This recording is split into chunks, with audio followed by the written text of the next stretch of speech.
ងតាខ្មៅកំពុងតែពិបាកក្នុងការស្វែងរកសាលារៀនដែលមានគុណភាពអប់រំខ្ពស់សម្រាប់កូនៗតូចៗមែនទេ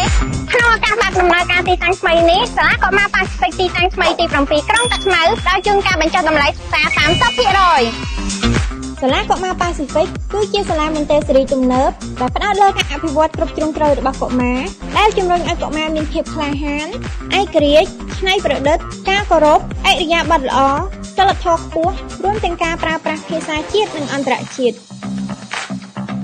សាលាកុមារប៉ាស៊ីហ្វិកទទួលកុមារចាប់ពីអាយុ1ឆ្នាំកន្លះដល់6ឆ្នាំដោយសិក្សាជាមួយគ្រូខ្មែរនិងគ្រូបរទេសដែលមានគ្រូកុសលនិងជំនាញច្បាស់លាស់ក្នុងការថែទាំនិងអប់រំជាពិសេសផ្ដល់ជូនសេវាថែទាំកុមារពេញមួយថ្ងៃ